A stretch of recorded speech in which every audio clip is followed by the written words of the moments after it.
from Island Sun Tarot, and this is going to be a VR to Patrick and Kasia, the hashtag Formative decks. I saw Kasia's video and I loved everything that she had to say, and I thought it looked like a lot of fun. Of course, when you start thinking about it, you almost think of the decks that you had first or the order that you got the decks in. And for me,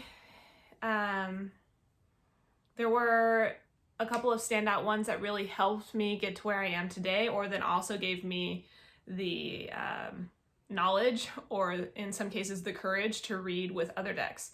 So I'm just going to start at the beginning, and this is not my first deck. My first deck was the Radiant Rider-Waite, and I've mentioned before in one of my videos, but I was very strict in my study when I started, and I was almost treating the tarot like it was a flashcard, and I needed to memorize the vocabulary words that went with. And yeah, it wasn't very fun, but I admired so many decks from afar, but I just thought, gosh, I really need to learn this Rider-Waite-Smith or I won't be able to read anything. That wasn't the case, but after a couple years of struggling through the Radiant Rider-Waite, I got two decks. I honestly can't remember which one came first. I'm pretty sure it was the Shadowscapes, so that's where we're going to start.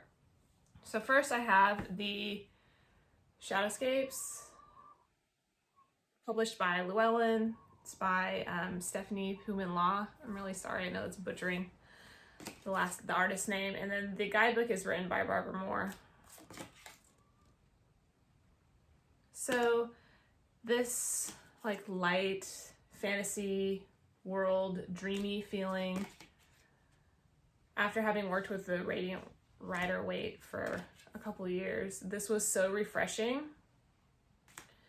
And even though I had a really good handle on the meanings, I liked the artwork of this deck, and I felt like it was really freeing to help me be more intuitive by looking at the artwork. And it really is, you know, it brings forward a lot of feelings when you look at the art. And so this one really helped me to love the tarot after I had been a little frustrated with the Radiant Rider-Waite. But really, it was just the way that I was going about it was all wrong. And so I needed this as a refresher to just help me to love the tarot. So this deck definitely was the one that started all, the love for it and the hunger to learn more, and also the love of the artwork too. A lot of the decks that I have in my collection, I loved the artwork first, and you'll see what I mean as we go on a little bit further. So the Shadowscapes Tarot is the first one. And then I want to say shortly after, but within 6 months after getting the Shadowscapes, I ordered the Fairy Tarot. So at the time it was this one by Doreen Virtue and Radley Valentine, but now if you buy it, it's just Radley Valentine. So I thought that the fairy artwork was super gorgeous, and I wanted to work with that fairy energy, and I thought that it would be really positive. And this deck really is, but I love it so much, and it can totally be a lot, not even a little, a lot cheesy, but it's so gorgeous, and I love the energy from it, and they can be so vibrant and almost sarcastic, tricksy and false, just very fun. And so any reservations that I had about reading with the tarot, and or even maybe a little bit of fear still kind of in there, like I still really didn't trust myself on knowing the meanings. And this deck really helped solidify that faith in myself in reading, And then also this was the first deck that I used to read for other people. Some of my friends at work that I read for, they were asking me if tarot was scary or if I was afraid of it and wasn't it evil, and I would tell them no, it's not scary. And so then this is the deck that I brought to read for them. And it was perfect. So it helped give me also the confidence of reading for other people. And I find that the artwork is really well received. And even though there are some, you know, the messages here at the bottom of the cards, even though I don't necessarily use them, it's nice to have it there when reading for other people. All right, so the Fairy Tarot. It's my second one. I'll show you the backs one more time. It's really beautiful. All right. So then I had actually gotten rid of the Rider-Waite, or the Radiant Rider-Waite Smith, and I only had these two decks, the Shadowscapes and the Fairy Tarot, for quite a while, and I was carrying the Fairy Tarot around in my bag, and it's quite a hefty deck, and it comes in a very heavy box, or thicker box. And so I was looking for something smaller that I could carry in my bag that wouldn't be so, take up so much space. And so then I got the Hanson Roberts Tarot. So this is the first deck that I got that was really strong Rider-Waite Smith. I don't want to call it a clone because I know that's not quite the right way, but it's very, very close. And the color pencil artwork was soft and inviting. And even though the images are very similar to the original, there was something about this that was so much more inviting to me and that I really appreciated about the artwork, and it made me want to work with it more. So then I started studying more heavily into the Rider-Waite Smith and really, really got a hold on the meanings, the history, and I used it for studying as well as reading for other people and carrying it in my bag. So this is just a really great alternative if someone maybe doesn't really vibe with the RWS. So this deck gave me that Rider-Waite Smith confidence back, and then my aversion that I was feeling, which really was just my own fault because of the way that I went about learning it and studying it in the first place. All the aversion was gone, and I love it. I love this deck. All right, so the Hanson Roberts Tarot. Okay, so then the next one, I had those three for a while and they were fun. I love them. I loved laying the cards out and seeing the artwork. Just all of them were beautiful. But from afar, I was admiring multiple decks, but I still felt unsure or also not very confident that I could ever read with that deck. And so the first one that was really a huge door opener for me was the Dreams of Gaia Tarot. I admired it from afar for the longest time, and I just loved the artwork, so I bought it. And I remember getting the package in the mail and being so excited and opening it and flipping through all the cards and just savoring the artwork because it's lovely. It's so lovely. And then just kind of putting it back on the shelf and being like, okay, well, I got it. There it is. I'm afraid of it. And I really enjoyed Kelly from the Truth in Stories walkthrough that she did of this. That was in either I want to say like 1 or 2, maybe 3 parts. And she really got into the guidebook because this is its own system, and I love this. So she has as we have the youth, she starts with the youth and the maiden, the mother and the father, and then the crone, and I'm sorry, I'm like blanking on the last one, but it's just stages of life. And then she has these other cards that, let me see if I could find one, that are considered in the major, or excuse me, yeah, major arcana, like intuition. Really, really beautiful. And I just love the artwork for the minors as well. So this deck was really great to read with intuitively and with no structure. And even though the book is lovely, I loved just laying these cards out and just going with my intuition. It just really speaks to me. Oh, this one's lovely. Abundance. Oh, here he is. So they had the, the youth, the maiden, the mother, the father, the crone, and the sage. Oh, it's just, I cannot believe that I was so afraid to read with this deck or so intimidated by it because it was a different system. So this is the first deck that I read with that was a different system than the Rider-Waite-Smith. Sorry, I could like show the whole deck. Oh, this last one. I'll make this the last one because this queen was the one that just like sucked me in for a long time and really made me want this deck.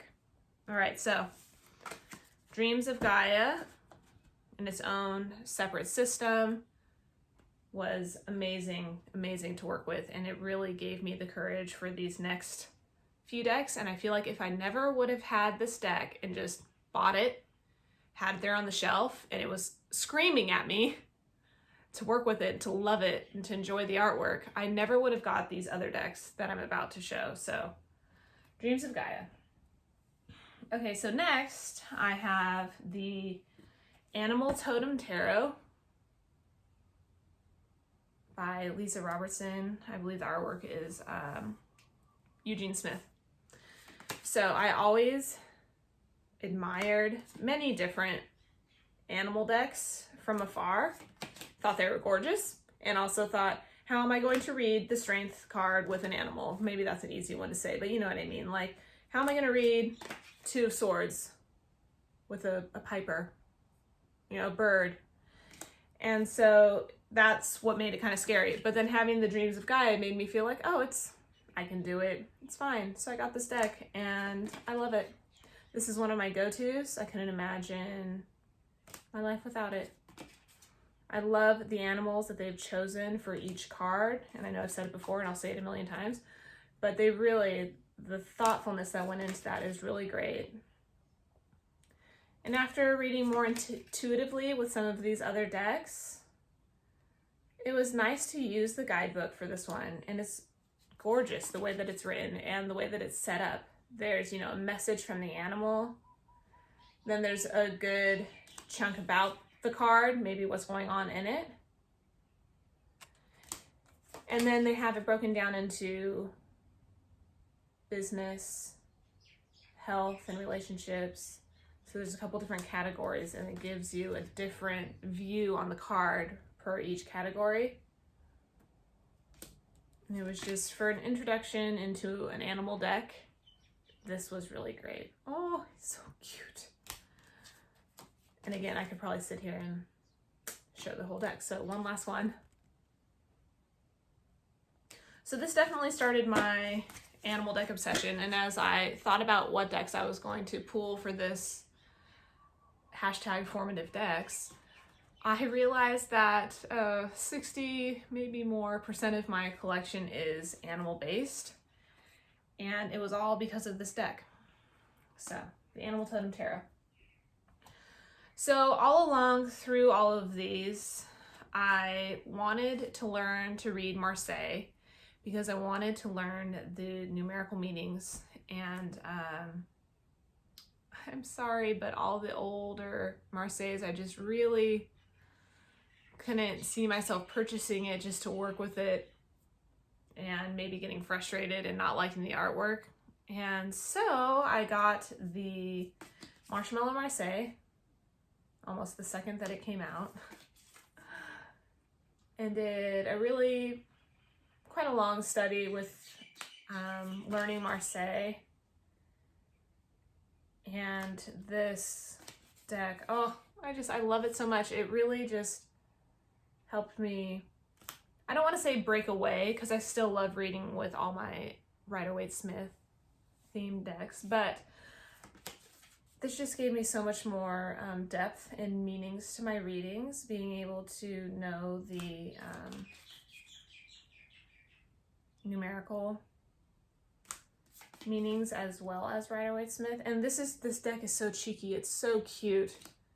I love their faces. So I have the original version, but I think if you get it now, it's got like a holographic on the back.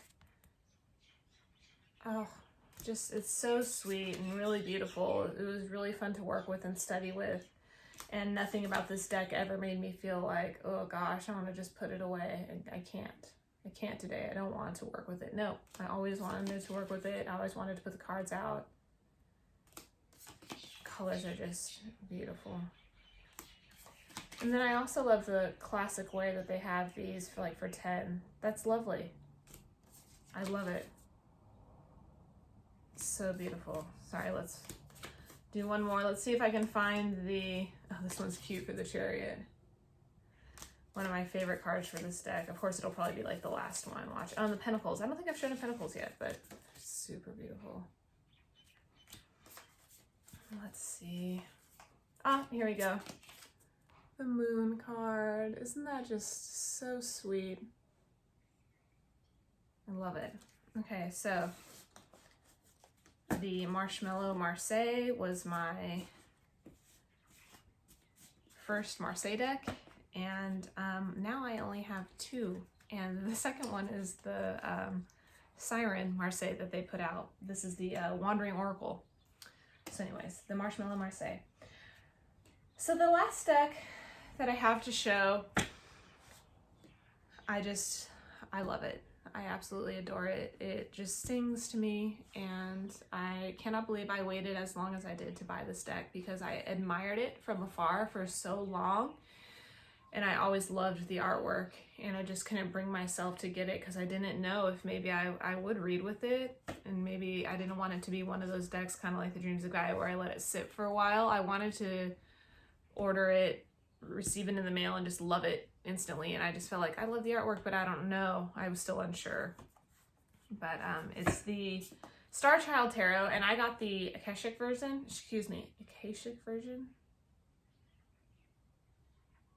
And it's beautiful. I got it out of the box, and the cardstock is just so lovely. And I love reading with this deck. It's very passionate for me and intuitive. And here's a good example. So this was the kind of thing where I was just like, where it felt daunting to me. And I'm sorry that I ever felt that way. And I wish I would have got this deck earlier than when I finally decided to get it.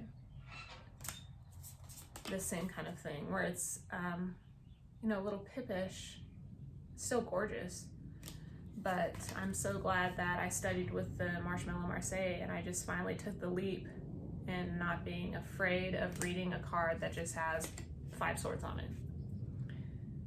And so the Marshmallow Marseille gave me the courage to get this deck, and I'm so glad that I did, because I love it so much.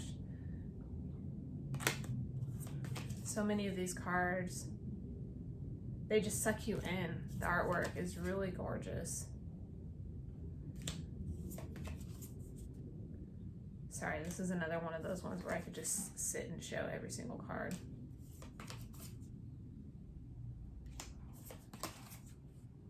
Okay, I just have to find the, oh, this is a really pretty one too. Find the Chariot card. Here we go. That one didn't take too long, because this is one of my most favorite chariots. The horse is so gorgeous in this one. All right, so that's the Star Child Tarot. It's just beautiful, and I love it. I love everything about it. And I'm so glad that my tarot journey has gone the way that it has to get me to this point. And I have no reservations now when I look at new decks, and I don't have that fear of, oh gosh, I don't know if I could read with that, or being intimidated by it. And now it's just really, there's a like peace in it, and all these decks feel like friends that I can go to, you know, have a cup of tea and a chat. And I love that feeling. And I honestly couldn't imagine my tarot journey going any differently. I had a bit of a rocky start, but I'm so glad that I got these decks when I did, and I just absolutely needed it when it came along. So there you have it. My gosh, what is this? Seven formative decks. So this was really fun, and I've enjoyed watching some of the ones I've seen so far. But please, if you're watching this and you have a video, or even if you don't have one and you just want to list a few down in the comments, I would love to see it, because I want to see what everybody else, what their journey was like. So in the comments below, list them, or leave your channel if you have a video up. All right, and I'd love to watch it. So thank you so much for watching. I hope you guys enjoyed this. Bye.